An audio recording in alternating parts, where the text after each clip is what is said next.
용서와 확신의 말씀 로마서 9장 1절에서 4절까지 함께 하도록 하겠습니다. 화면은 뜨고 있죠, 그래도. 네. 나는 그리스도 안에서 참말을 하고 거짓말을 하지 않습니다. 내 양심이 성령을 힘입어서 이것을 증언하여 줍니다.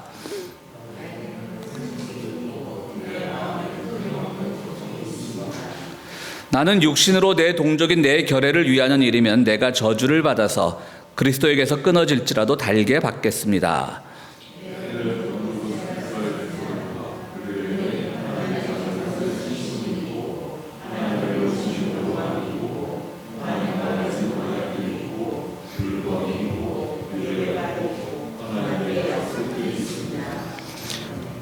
요한복음 5장 1절에서 11절 말씀 제가 읽도록 하겠습니다. 그 뒤에 유대 사람의 명절이 되어서 예수께서 예루살렘으로 올라가셨다. 예루살렘에 있는 양의 문 곁에 히브리 말로 베드자다라고 하는 못이 있는데 거기에는 주랑이 5 있었다. 이 주랑 안에는 많은 환자들, 곧 눈먼 사람들과 다리 저는 사람들과 중풍병자들이 누워 있었다. 그들은 물이 움직이기를 기다리고 있었다. 주님의 천사가 때때로 못에 내려와 물을 휘저어 놓는데 물이 움직인 뒤에 맨 먼저 들어가는 사람은 무슨 병에 걸렸든지 나았기 때문이다. 거기에는 38해가 된 병자 한 사람이 있었다. 예수께서 누워있는 그 사람을 보시고 또 이미 오랜 세월을 그렇게 보내고 있는 것을 보시고 아시고 물으셨다. 낫고 싶으냐? 그 병자가 대답하였다. 주님, 물이 움직일 때에 나를 들어서 못에다가 넣어주는 사람이 없었습니다. 내가 가는 동안 남들이 나보다 먼저 못에 들어갑니다. 예수께서 그에게 말씀하셨다. 일어나서 내 자리를 걷어가지고 걸어가거라. 그 사람은 곧 나와서 자리를 걷어가지고서 걸어갔다. 그날은 안식일이었다. 그래서 유대 사람들은 병이 나은 사람에게 말하였다. 오늘은 안식일이니 자리를 들고 가는 것은 옳지 않소. 그 사람이 대답하였다. 나를 낫게 해주신 분이 나더러 내 자리를 걷어가지고 걸어가거라 하셨소. 아멘.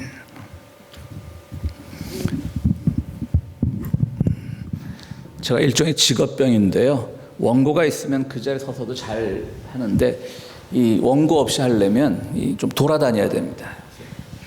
부흥 강사처럼 한번 흉내를 내보겠습니다. 오늘 우리 주보에 그 목회 서신 보면 우리 아들레이가 나와 있습니다. 읽어주시고.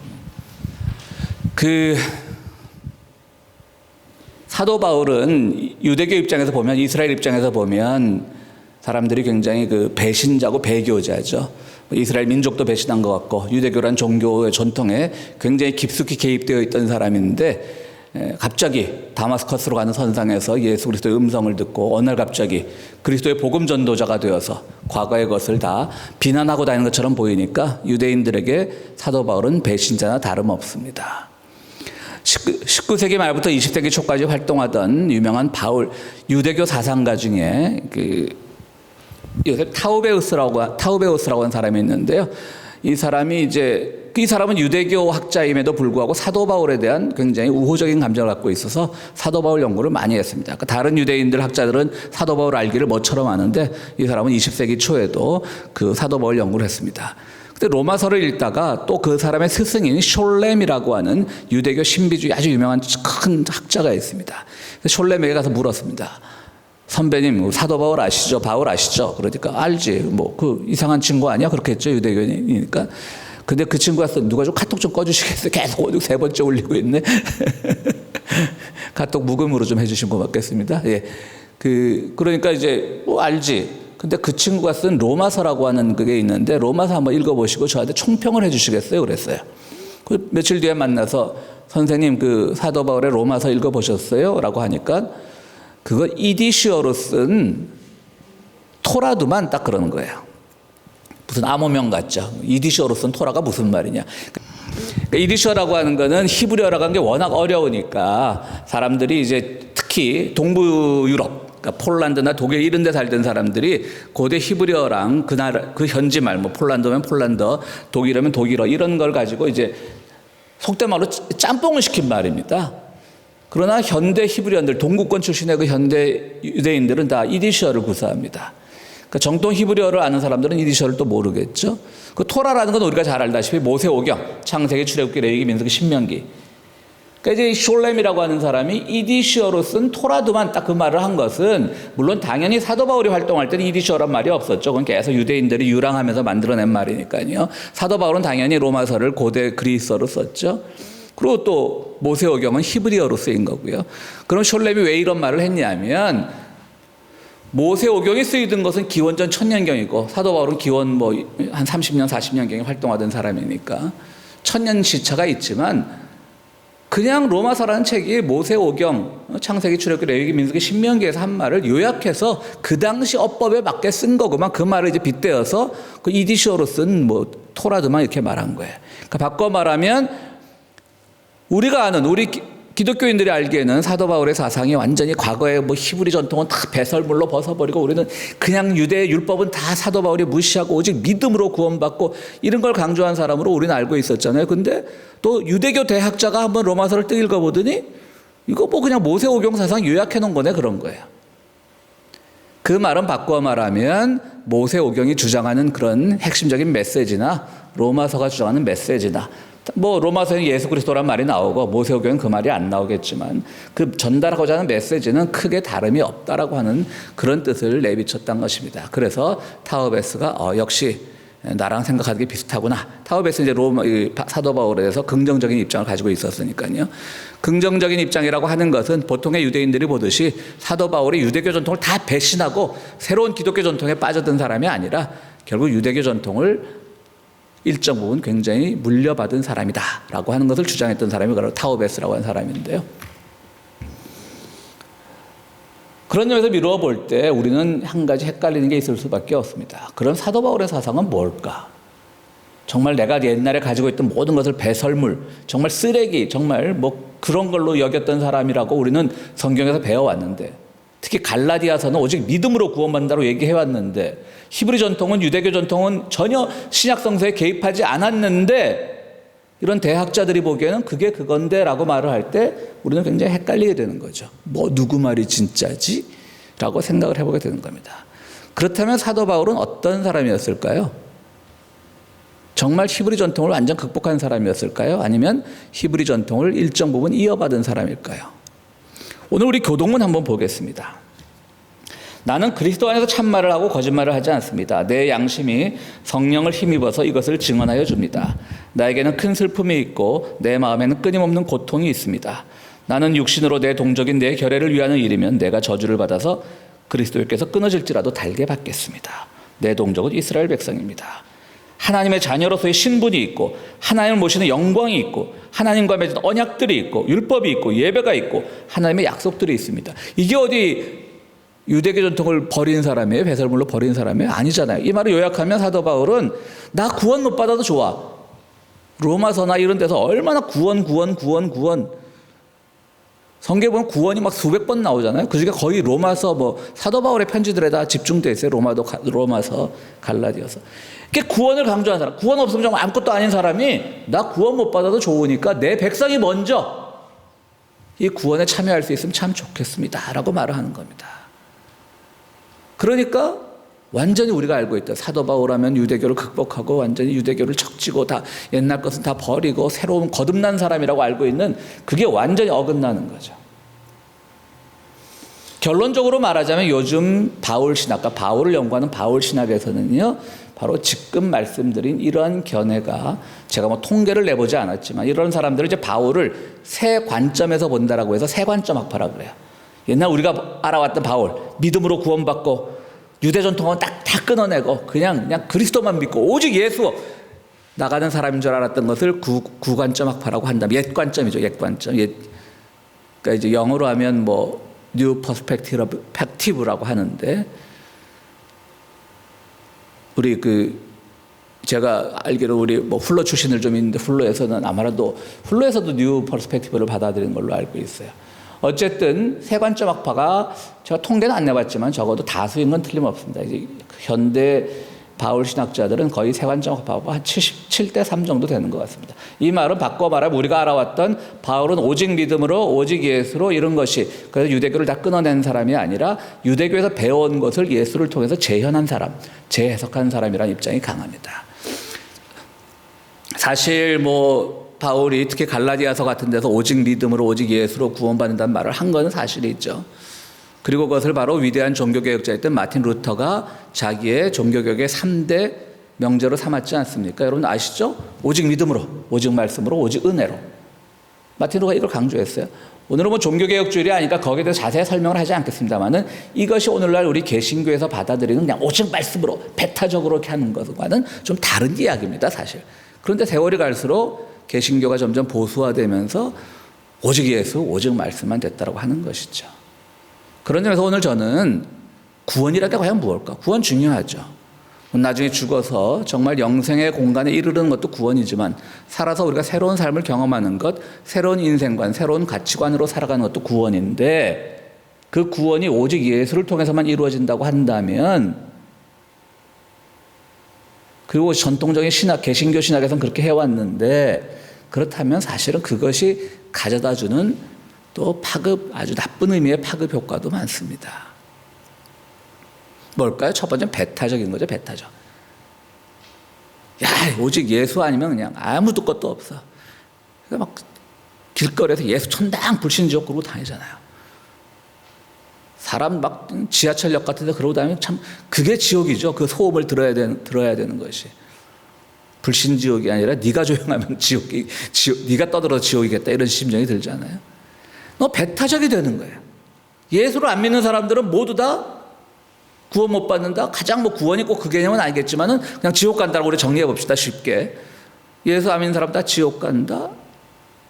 너무 배타적이지 않습니까? 그리고 그렇기 때문에 우리 하나님이 너무 편협하지 않습니까? 너무 독단적이지 않습니까? 또 하나 문제가 뭡니까? 배타적을 따라 또 하나 문제는 그럼 예수를 몰랐던 사람은 어떻게 할 거냐는 거죠. 예를 들어서 예수 그리스도를 이전에 살았던 사람들 중에 선한 사람이 없었겠습니까? 선한 사람들이 있었겠죠.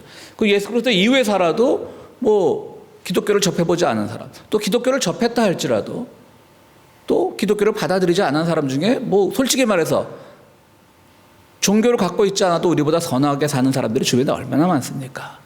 이웃을 위해 봉사하고 때 되면 우리 교인들이 교회 헌금하는 것 이상의 어떤 도네이션을 통해서 사회에 기여되는 일을 하고 많지 않습니까? 그걸 떠나서 또 인격적으로도 훌륭한 분들도 많고요. 우리 역사적으로 보면 뭐 세종대왕, 이순신 장군 이런 분들 예수 몰랐다고 그러면 지옥에 가 있어야 합니까? 아니잖아요. 예수 믿고 구원받는다는 것이 바로 그거예요. 예수를 몰랐던 사람 그리고 배타적으로 예수를 알고도 고백하지 않는 사람에 대해서 우리가 그들을 구원받지 못하는 존재라고 인정해버린다면 기독교는 정말 그거는 나쁜 존재인 거죠, 여러분. 우리 솔직히 우리 기독교인이지만 가슴에 손을 얹고 생각해보자고요. 계속 말씀드리지만 구원이라는 것이 뭐 천당 가고 지옥 가고 그런 개념은 아니지만 쉽게 얘기해서 그렇게 생각한다면 우린 다 예수 믿고 천당 갔어요, 나중에. 근데 딱 보니까 지옥 보니까 전부 나보다 훌륭하게 살았던 사람들, 역사 속의 위인들, 누구보다도 이웃을 위해 헌신했던 사람들, 정의를 위해서 헌신했던 사람들, 이런 사람들이 예수 안 믿었다는 그 죄로 하나로 지옥에 있는 거 보면서 우리가 이야, 우리 역시 예수 믿어서 우리는 천당에서 이렇게 유유자적하고 희낙낙하고 우리의 마음이 그런 마음을 가지고 천국에 간다면 그것이 곧 지옥인 거죠. 남의 불행을 보고 야, 나는 예수 참 잘 믿었어, 정말.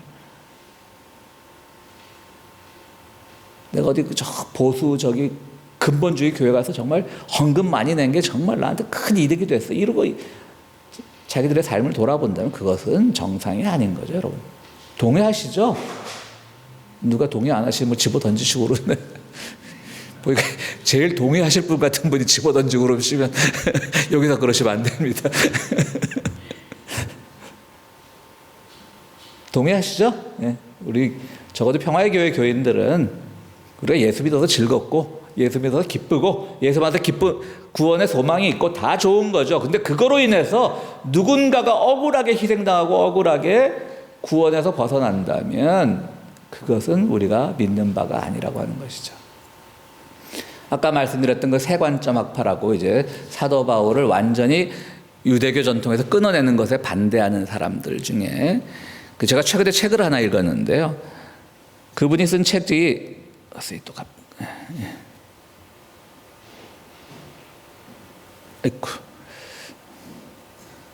예, 됐습니다. 가브리엘 보카친이라고 하는 사람이 쓴 가브리엘 보카치아라는 사람이 쓴 바울이 전하는 세 가지 구원의 길이라는 책이 마치 우리말로 번역이 돼서 읽어봤는데요.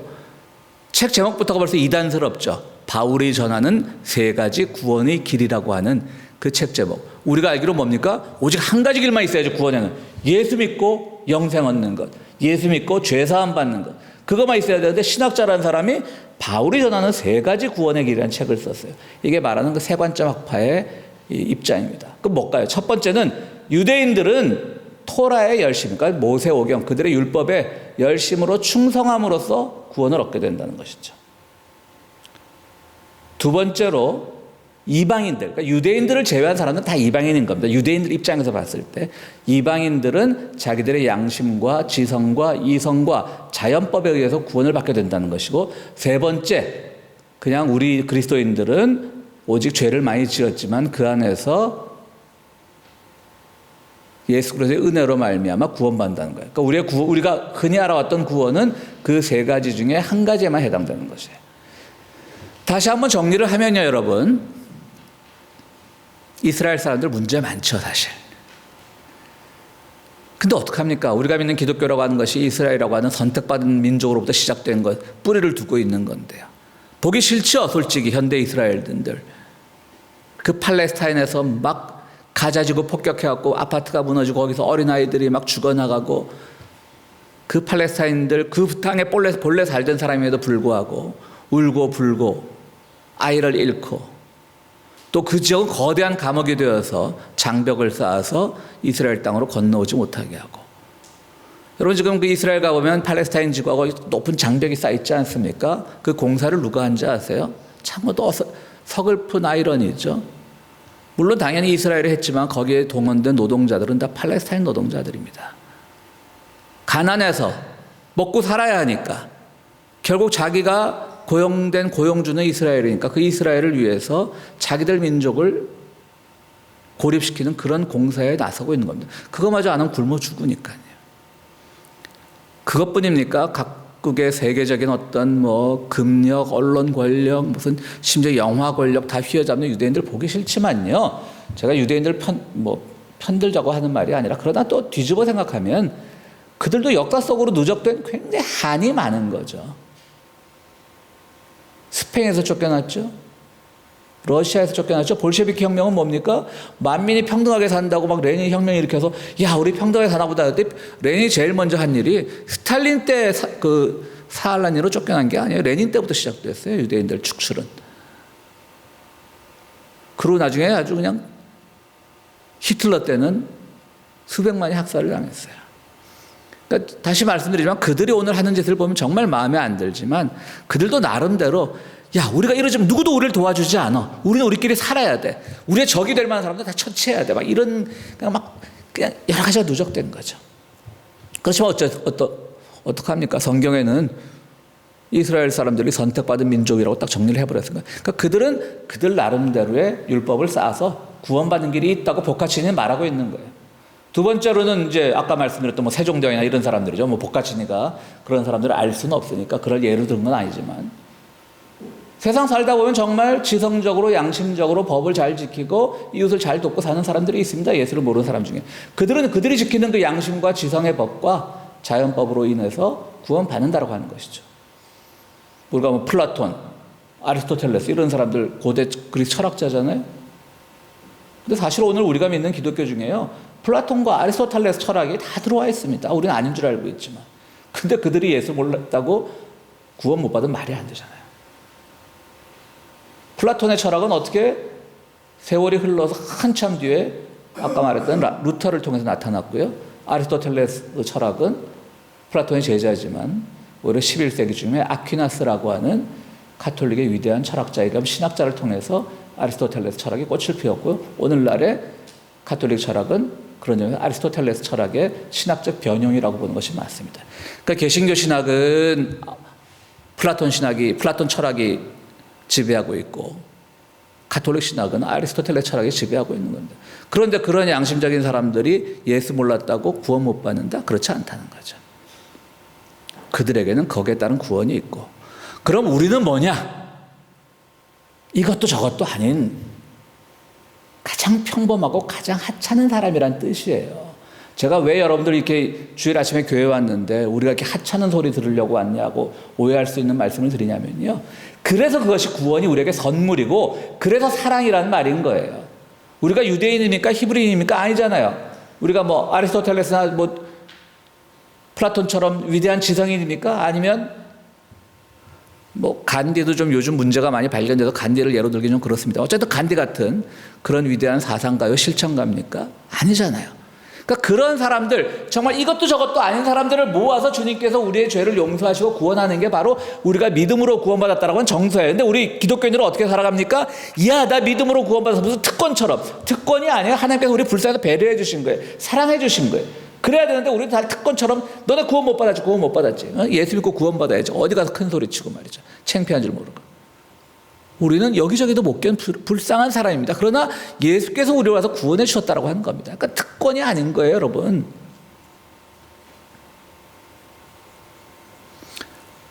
그 연인 간에 혹은 부부 간에 끊임없이 자기의 사랑을 확인하려고 하는 사람들이 있습니다. 자기야 나 사랑해? 하루에 수십 번씩 물어보고요. 또 쉬는 시간만 있으면 막 메시지로 뭐 하트 뿅뿅 보내고. 그건 뭡니까? 파트너, 왜 웃으세요? 그 가정에 해당되세요? 결론부터 말하면 저는 그런 거 싫어하지만 또 싫어한다고 해서 평생 한 번도 받아본 적이 없어서 좀 섭섭하긴 합니다. 어쨌든. 네? 무슨 소리 하냐고요? 안 보냈잖아요. 아, 미투라고요? 자기도 그런 거 받아본 적 없답니다. 사실은 좀 일종의 부부간의 뭐 연인간의 스토킹이죠. 뭘 그럴 수 있습니다. 뭐 어쩌다 한 번쯤은 뭐 분위기 와서 그런 걸 표현할 수도 있겠습니다만은 우리 예수 믿고 구원받았다는 것도 그거예요. 그럼 기쁘고 예수님 신뢰하면 되는데 예수님 나 사랑하지, 나 구원했지, 나 당신 잘 믿었지. 자꾸 물어보세요. 내가 예수라도 귀찮을 것 같아요. 야, 너 그렇게 믿음이 없냐? 귀찮다. 스토킹 좀 하지 마라. 바로 그겁니다. 우리가 그걸 믿고 하나님께 사랑을 감사하며 나에게 주신 사랑을 감사하면서 그것이 특권이 아니라 나를 구제해 주고 배려라는 걸 생각하면서 우리 또한 그 밖에 소외된 사람들을 향해서 끊임없이 베푸는 거죠. 그 사람들이 신앙을 갖고 있거나 말거나. 그리고 유대인들이 그렇게 오늘날 자기들의 과거의 상처 때문에 트라우마 때문에 똑같이 악행을 하는 것을 우리가 그들을 마음 고쳐먹게 해달라고 그들을 위해서 기도하고 또 학대당하는 팔레스타인 사람들을 위해서 기도해 주는 것. 그것이 우리에게 주어진 몫이에요. 또 지성을 가지고 살아가되 그 지성을 자기의 무기 삼아서 함부로 그냥 법 하면서 가장 법을 안 지키는 그런 사람들처럼 되지 말고 그런 사람들을 위해서 우리가 걱정하고 그러라고 우리가 예수 믿고 구원받는다는 말이 생긴 거지. 어디 가서 예수님 나 사랑해? 사랑해? 나 구원한 거 맞아? 맞아? 이런 거 물어보는 건요. 정말 스토커들이나 하는 짓이죠. 오늘 본문 소개가 늦었습니다. 요한복음 5장의 말씀인데요. 뭐 예전 번역에는 벳세다라고도 돼 있고 뭐 벳제다라고도 돼 있고 베데스다라고 돼 있는데 베데스다 연못이라는 곳에 있는데 그 연못엔 전설이 하나 있었습니다. 거기 누각이 있는데요. 오각형의 누각이 있는데 거기에 많은 병자들이 있어요. 그 전설은 뭐냐면요. 천사가, 그러니까 연못이니까 물이 움직이지 않을 거 아니에요? 근데 연못이니까 움직이지 않는데 가끔 천사가 내려와서 그 연못을 한번 휘젓고 지나가요. 그러니까 소용돌이가 있는 거예요. 물에 소용돌이가. 그럼 그때 그 소용돌이 현상을 보고 제일 먼저 뛰어들어간 사람은 병을 고칠 수 있다는 전설이 있어요. 그러니까 수많은 병자들이 그 누각에서 구걸하면서 살아가는 거예요. 그럼 그 전설이 가짜였을까요? 저는 진짜라고 봅니다. 그런 전설이 있었고요. 실제로 그 현상 속에서 그 기적을 경험한 사람들, 우리가 오늘날 고대 사회에 일어난 기적이나 그런 점성술사들에 보면 맞는 것도 많아요. 과학이 발달한 이후에, 의학이 발달한 이후에 거기에 의지하는 것이 어리석은 것이지, 그럴 때도 또 그것이 효과가 발휘할 때도 있었어요. 그러니까 사람들이 많이 있어요. 자기들은 봐왔어요. 그러니까 다음에 언제 움직일까? 어떤 사람은 막 계산했을 거예요. 보니까 이게 무작위가 아니야. 뭐 5년 주기로, 뭐 1년 주기로, 뭐 아니 보름달이 뜰 때, 초성달이 뜰 때 자기 나름대로 막 연구를 하겠죠. 근데 38년 된 병자는 온몸을 못 쓰니까 누가 옮겨주질 않아요. 그 예수를 만나가지고 예수께서 그냥 뒤짐 듣고 걸어가서 고침을 받았어요. 그냥 예수님의 단순한 기적사건이 아니에요. 이 사람은 히브리인입니다. 뭡니까? 유대교인입니다. 율법을 충실하게 지킬 수 없습니다. 이 사람들이 안식일날 아무것도 안 하겠습니까? 안식일날 금식하겠습니까? 지나가던 사람이 구걸이라고 던져주면, 안식일날 빵 던져주면 안 먹겠습니까? 안식일이라고? 율법 지키지 못하는 사람이죠. 그렇다고 우리를 향해서 우리는 손가락질 할 수 없습니다. 살아야 되는데. 이 사람은 당시에 자연법이나 이런 걸 모르는 사람이었을까요? 아는 사람이죠. 왜? 말씀드렸듯이 천사가 내려서 음물을 움직이게 하는데 그때 병이 낫는다라고 하는 것은 오랜 그의 지혜와 목격으로 인해서, 주의 증언으로 인해서 그 당시에는 가장 과학적인 사실이었던 거예요. 그걸 알고 있는 사람이었어요. 또 이 사람 뭘 알고 있었습니까? 경쟁의 잔인함도 알고 있었던 사람이에요. 누군가가 1등으로 달려가야만. 그 천사도 어떻게 그런 모습을 만들어놨을까요? 경쟁주의를 심화시키는. 2등은 아무도 기억해주지 않는 세상을 만들어 놓은 거잖아요. 그것도 알고 있는 사람이에요. 세상의 어떤 경쟁적인 지식도 알고 있는 사람이고, 그 천사가 물을 움직였을 때 병이 낫는다라고 하는 그런 기적의 과학성도 알고 있었던 사람이고, 그리고 유대교도 알고 있었던 사람이지만 아무것도 그를 구원해 주지 못했어요. 그때 예수를 만나서 예수께로부터 구원을 받았던 거예요. 그것이 바로 구원입니다. 그래서 오늘 우리의 구원은 어떻게 보면 예수만 믿으면 구원받는다고 하니까 가장 손쉬운 구원이지만, 우리에게 손쉽게 주어질 만한 그런 특권적인 의식이 있어서가 아니라, 능력이 있어서가 아니라, 우리로 하여금 아무것도 할 수 없는 그런 절박한 처지라는 걸 인식하는 것. 내가 가진 지식이 정말 형편없고, 내가 가진 권력이 그나마 형편없고, 게다가 나는 유대인도 아니고 히브리인도 아니고, 그런데 예수께서 나를 구원해 주셨다. 그걸 감격하고 감사하면서 그 감격을 이웃과 나누면서, 특권이 아니라 우리가 배려받았기 때문에 내가 보는 다른 가치관을 가지고 살아가는 사람들 향해서도 우리는 배려해 줘야 되는 거예요. 사랑해 줘야 되는 거예요. 그래서 사랑은 항상 구원과 같이 오는 거예요. 믿음과 같이 오는 겁니다. 믿음, 소망, 사랑 중에 사랑이 최고라 그러잖아요. 그 사랑의 모든 허다한 죄도 덮고, 허다한 죄라는 것은 무슨 사회에서 말하는 그런 형법적인 죄가 아니라 나와 다른 가치관, 나와 다른 종교를 믿고 나와 다른 가치관을 가지고 살아가더라도 그것이 사회에 해악을 미치지 않는다면, 해악을 미치지 않는다면 전제가 붙는 겁니다. 해악을 미치는 사람을 당연히 우리 심판하고 그에 대한 문제점을 지적해야죠. 사회에 해악을 미치지 않는데, 단순히 해악도 미치지 않는데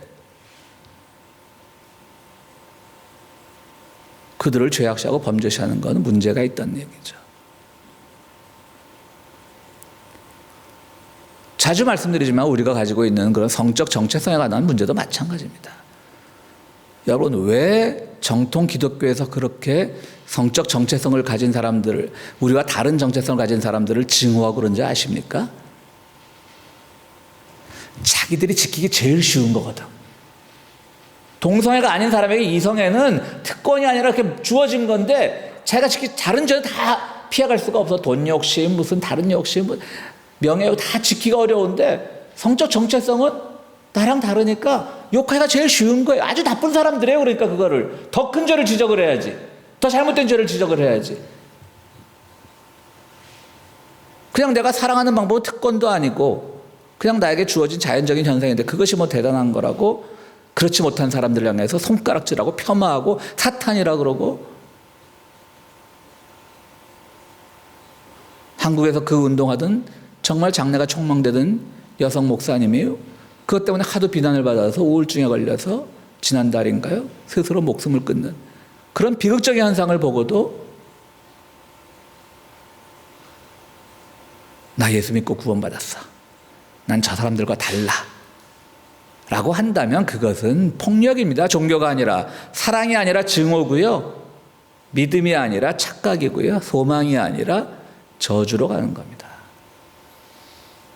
오늘 정말 우리가 예수 믿고 구원받기 위해서 이 자리에 모인 사람들이지만, 그것이 우리에게 주어진 큰 선물이고 사랑이지 그것만이 우리에게 주어진 특권이 아니라는 사실을 깨닫고, 그것을 통해서 우리가 더욱더 그렇지 못한 이웃들을 돌보고 이웃들을 향하여 베푸는 그런 우리 평화의 교회 교우들이 되었으면 좋겠습니다.